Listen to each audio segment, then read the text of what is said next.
Olha, apesar de ter dado uma resposta rápida à crise no Rio Grande do Sul, o entorno de Lula avalia que o presidente custa transmitir de maneira eficiente à população as realizações da gestão dele diante da tragédia. Aliados próximos de Lula, ouvidos pela CNN, defendem principalmente que o governo pare de gastar grande parte dos esforços de comunicação para rebater notícias falsas e, de agora em diante, se concentre em dar mais visibilidade às ações federais em auxílio à população gaúcha. Para um amigo do presidente, ouvido sob reserva, o Planalto está diante de uma oportunidade única de se reposicionar.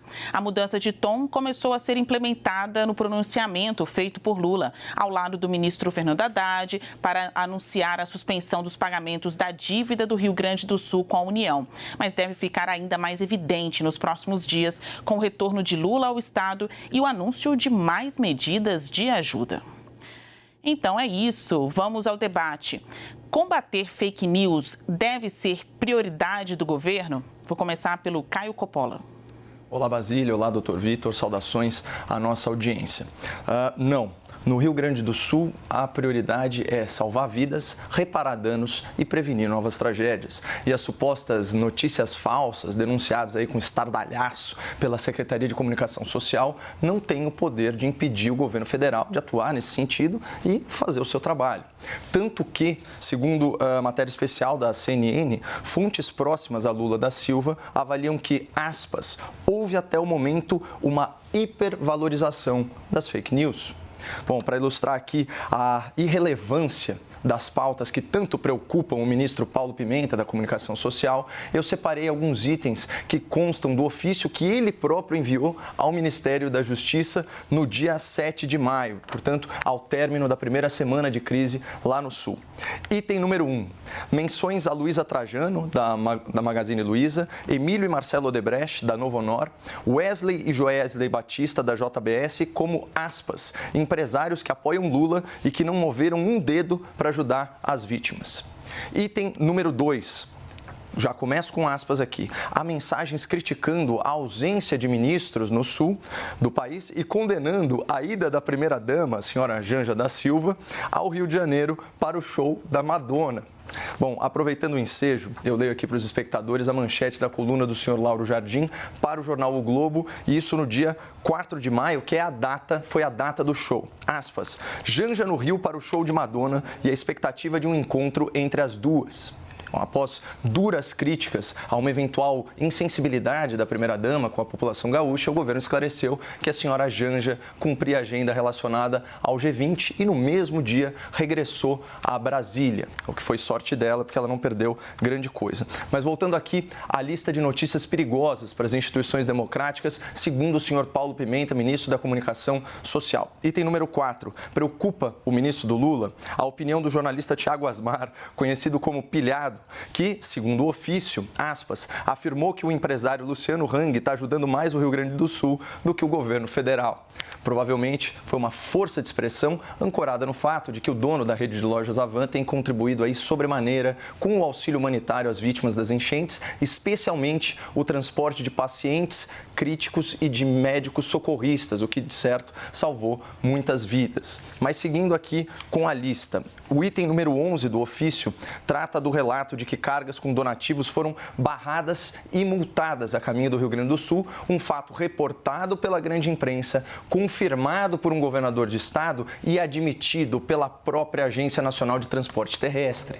Portanto, não é mais uma notícia falsa, isso é apenas uma notícia. E, finalmente, eu destaco as aspas aqui, narrativas desinformativas e criminosas, que foram elencadas pelo indignado senhor Pimenta, que, segundo ele, minam aí toda a credibilidade das instituições e do Estado e que, portanto, merecem ser tratadas como caso de polícia com eventual persecução penal. O item número 4 se refere à notícia alegadamente falsa, de que, aspas, veículos militares teriam virado submarinos em meio à enchente. O item número 9 dá conta de que uma usuária do X, o antigo Twitter, teve a ousadia de publicar que, aspas, o Estado, como ente centralizador, até agora só entregou dificuldade e ineficiência. Gente, vamos parar tudo. Onde já se viu criticar o papel do Estado e do governo numa democracia? Olha só que absurdo. Já o item 10, do ministro Pimenta é um pouco mais abrangente, ele não se limita a um único potencial infrator. Aspas, no campo da extrema-direita, impera a narrativa de que o Estado não estaria fazendo nada, mas apenas a sociedade civil. Bom, chega dessa porcaria. Eu desafio qualquer aplicador do direito intelectualmente honesto a apontar qualquer violação à lei escrita em qualquer dessas postagens. E eu vou além, eu desafio qualquer pessoa de bom senso a sustentar que essas publicações em redes sociais atrapalharam ou atrapalham de alguma forma relevante os esforços de assistência emergencial ao Rio Grande do Sul. A pasta do senhor Paulo Pimenta deveria ser rebatizada como o Ministério da Comunicação Antissocial.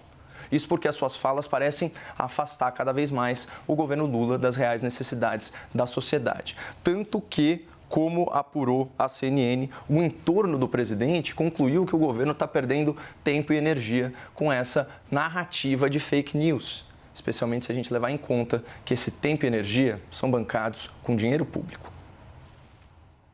Bom, podia ser uma disputa boa, né? Aquela de quem ajuda mais. Mas a gente está vendo nas redes sociais, nos debates públicos, que as pessoas estão se engalfinhando, né? Trocando acusações, dizendo que não estão ajudando tanto, né? Tornando essa que já é uma tragédia mesmo, um embate, né? Uma arena de embate político. Bom, no ponto a ponto, a gente tem visto várias mentiras ou informações incompletas sendo divulgadas e o governo se prestando a desmenti-las, né? Se prestando a esclarecer uma a uma, como dizer que a primeira-dama não foi ao show da Madonna. No caso da fiscalização da NTT, que houve multa no caso de 6 caminhões, mas que nenhuma das doações foi retida. Então, esclarecendo alguns pontos importantes que acabam de início repercutindo muito, parando nos grupos de WhatsApp, chegando aí ao entendimento das pessoas como verdade, mas não é. Bom, a dificuldade de Lula em mostrar essas realizações vai além da tragédia no Rio Grande do Sul. Vitor Marques. Basília, Caio, saudações aos nossos telespectadores. Queria inicialmente registrar aqui toda a minha solidariedade à população do Rio Grande do Sul, à população que está sofrendo com essa tragédia e também registrar o meu apoio, a minha solidariedade a todos aqueles homens e mulheres que estão colaborando no estado do Rio Grande do Sul diante de tudo que tem acontecido. É dever de todos aqueles que acreditam na democracia, combater a fake news.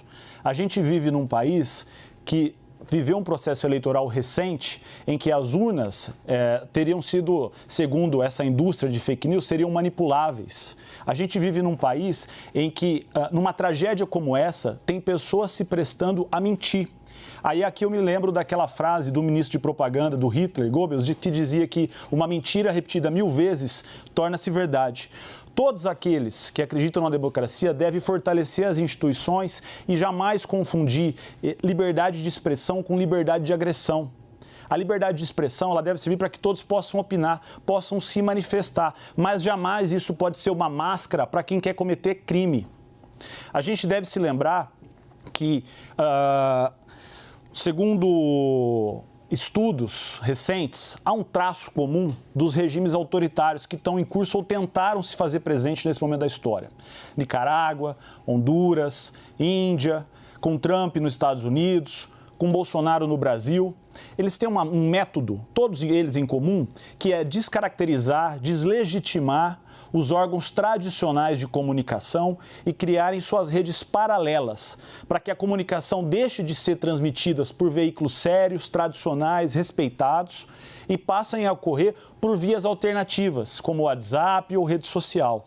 Isso não é tolerável numa democracia. Nós devemos fortalecer as instituições. O que está acontecendo no Rio Grande do Sul é muito grave e tem pessoas se prestando a mentir, e a mentira atrapalha o serviço de quem está lá, de quem está no dia a dia, colaborando, enfrentando essa tragédia.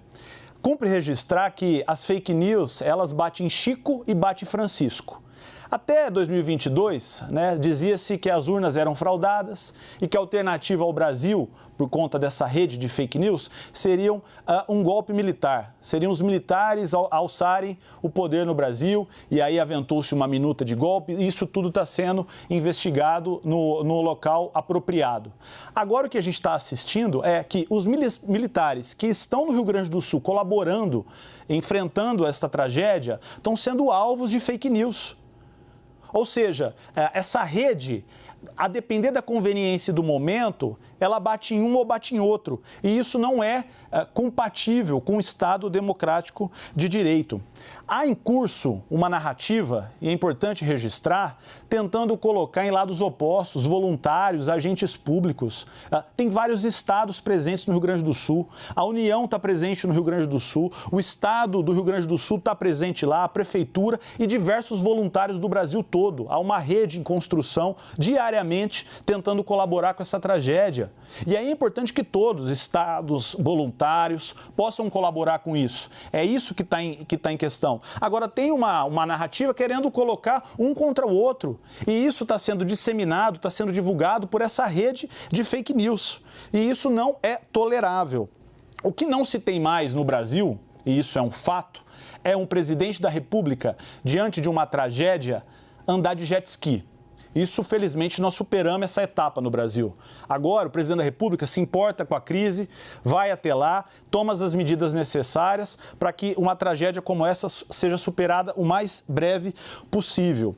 E é também louvável que aqueles que defendem o Estado mínimo, no momento de crise aguda, como esse que a gente está vivendo no Rio Grande do Sul, possa cobrar a presença do Estado.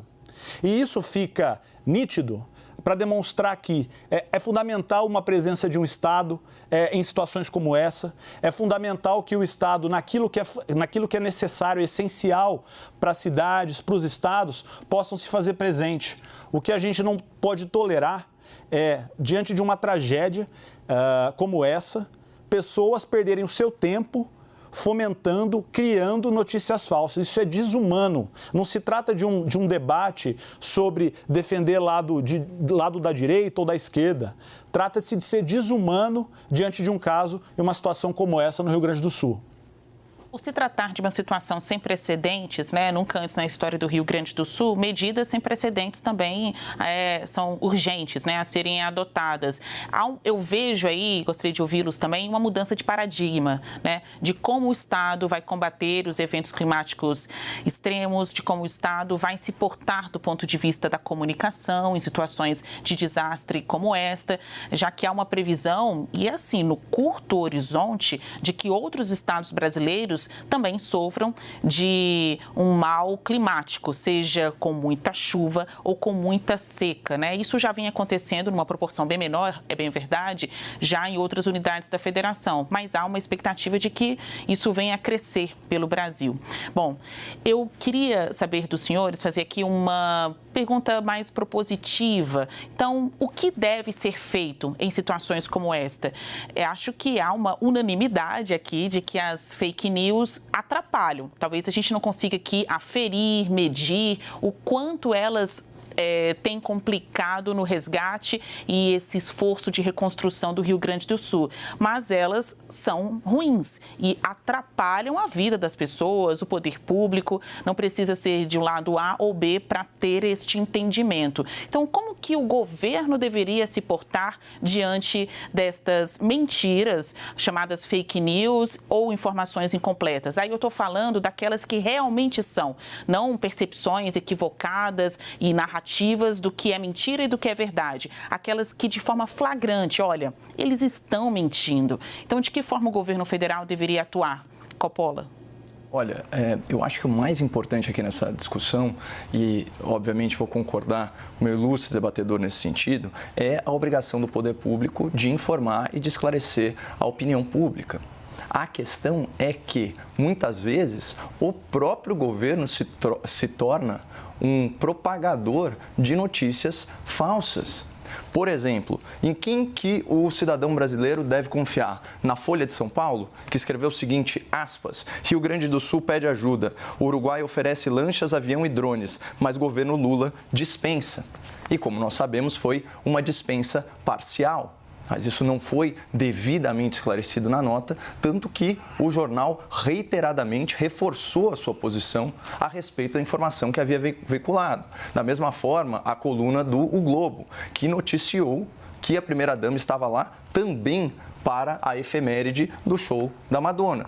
Depois, houve uma explicação alternativa. Mas o mais importante de tudo isso é não fazer uma confusão entre o que é opinião e o que é notícia fraudulenta. Poxa, pelo amor de Deus, eu li aqui quase uma dezena de itens que não configuram notícia falsa, mas sim opiniões. No Estado Democrático de Direito, a liberdade de expressão, que é consagrada no artigo 5º, que é um direito e garantia fundamental, a vedação à censura, que é explicitada no artigo 220 da Constituição, ela permite que o debate público seja irrigado de uma pluralidade de ideias e é perfeitamente legítimo fazer críticas às instituições. Eu não posso, como cidadão, achar que, por exemplo, o Exército poderia estar fazendo mais, ou que o governo Lula poderia estar fazendo mais, ou que o governo do Estado poderia estar fazendo mais, ou até que a sociedade civil poderia estar fazendo mais. É claro que eu posso. Então, quando você tem um governo transformando o combate a opiniões numa prioridade de Estado, acionando não só a sua Secretaria da Comunicação Social, mas também o Ministério da Justiça e, por conseguinte, a Polícia Federal e agora o Supremo Tribunal Federal, para avaliar opiniões inclusive de opositores políticos. Eu leio, por exemplo, o item 6, para mostrar o casuísmo, o partidarismo desse ofício. Eduardo Bolsonaro, o deputado federal, criticou a ajuda do governo federal ao Rio Grande do Sul ao mencionar que o governo levou 4 dias para enviar reforços à região. Qual a diferença? Se o governo levou 3 dias ou 5 dias, é só uma questão de esclarecimento ao público. Não existe crime em você omitir uma opinião equivocada. Você tem os canais, o governo conta com uma série de canais oficiais, o governo conta inclusive com uma empresa estatal para fazer chegar nas pessoas, sem falar no serviço regular da imprensa.